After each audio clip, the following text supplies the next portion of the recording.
live. Outstanding stuff as always from John McMullen, our NFL insider. Of course, football in the 20s every Tuesday, exclusively on AM 1490 Sports Betting Radios. All right, so I want to kind of continue the conversation for a couple minutes regarding the NFC East, because I thought John brought up a couple very good points. But I also want to touch on something he just said, that they drafted him, meaning Jalen Hurts, as a good backup, not a good starter, which tells me this kid is basically set up to fail. He really is. It's almost like this, I guess, hidden story that's not being talked about enough. I don't even think it has anything to do with Nick Sirianni not wanting to name Jalen Hurts a starter. I just think that's gamesmanship we know that. But if you're Jalen Hurts, you got to go into a season and put it all on the line when you know if you have a stretch of games, and it could be by week 4, by week 5, you're struggling, you're throwing picks, you're fumbling, you're not reading defenses, they're 1-3, they're 0-4 coming out of the gate, you're going to be benched. You know, they drafted him. I think they were throwing a dart. And then you had to get rid of Wentz. You had to trade him off. You get rid of Doug. Turns into this dumpster fire. And now you got a young kid.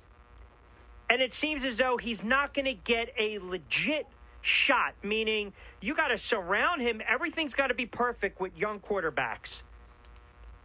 It always does. And there's always going to be growing pains. This kid's under pressure. He is. Because he's struggling at camp. And if you're an Eagles fan, this is your worst case scenario. You got a couple weeks already in, and you've seen some terrible throws from Jalen Hurts. Terrible throws. I mean, there was a pass over the middle that I saw was intercepted by a rookie. Jacoby Stevens. There was another one he rolled out, tried to fit it in the sidelines. That was picked off by Eric Wilson. There were times he's been sitting in the pocket and he's misfiring. Which, again, we've seen him operate from the pocket, which is not his strength. McMullen even said it. Heavy, RPO, RPO, RPO. That's his strength. The legs, the athleticism. But how much can you rely on your legs and your athleticism when you ultimately know that management, ownership is really not going to fully support you? I think on the run, this kid can make brilliant plays. Escape the pressure, scramble. Find the open receiver. They got to work for it here and there. I saw that nice touch, the deep sideline pass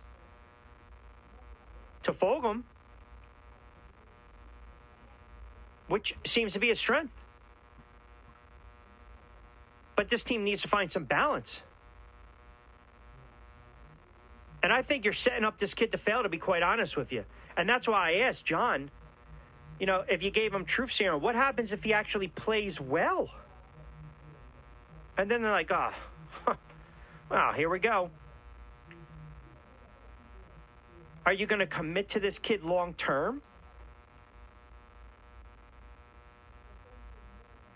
You never want to go out there thinking, okay, hey, here, right? We want to set you up to fail. You know, we're going to go out, we're going to support, we're going to have your back. But then to a man, what happens if he plays well? What happens if we win a couple games that we're not supposed to win?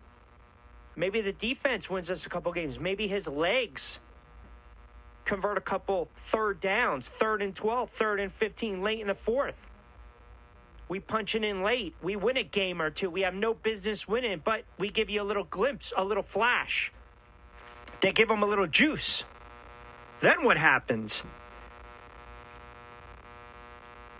Look, we can sit here all day long and talk about the quarterback play in the division, let alone the whole NFL. But it always comes down to quarterback play.